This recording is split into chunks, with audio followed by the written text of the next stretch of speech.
Pois mira, a festa, por un lado, consolidamos o proxecto que ven, por un lado, desde 44 anos atrás, porque este é a 44 edición, pero ademais cada ano vamos facendo uns cambios importantes que tiveron lugar fai 4 ou 5 anos, cando cambiamos o modelo a 2 días. Consolidamos o proxecto de grupo de actividades que son as que compoñen verdadeiramente a exaltación do viño da Ulla, as xornadas técnicas, a ruta de coches, a ruta de moto, as catas comentadas, a mostra dos concellos, o concurso. Imos consolidando todas estas actividades, imos crecendo, temos novidades, o ano pasado implementamos as catas comentadas, este ano, ademais de facelas, vamos a facer un túnel do viño, a festa, que é o importante realmente, é o que ten a esencia,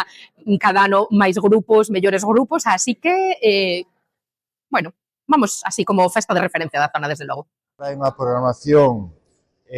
formativa, festiva, musical, cultural e, sobre todo, enogastronómica que vale a pena. E, ademais, onde todo tipo de público pode participar, o sea, desde familias con rapaces pequenos, a pandillas de xóvenes, a xente maior, onde pode estar 2 horas como todo o día. Pode vir o sábado, o domingo, os 2 días. O sea, vanse a encontrar ali unha mostra e non só dos viños da Ulla, sino de toda unha comarca natural como este territorio ullán con 8 concellos, que lle vai a sorprender eses recursos enogastronómicos, eses caldos, ese viño albariño, Rías Baixas, da zona de Ribera de Ulla,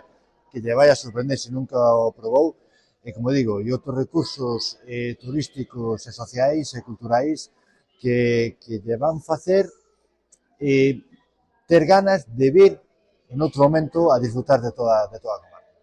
Pasadegas é unha promoción importante, é exaltar o viño da nosa zona, que é está se convertindo nunha zona tamén moi importante do Rías Baixas. No ano pasado foi unha moi boa colleita, hai moita viña plantada nova, supónse que para a próxima seguiremos aumentando bastante. O viño da zona da Ulla é un viño moi equilibrado en canto a acidez, é un sabor moi afrutado, con unha acidez moi pensada. Creo que se diferencia bastante das outras zonas da Ribeira da Rías Baixas.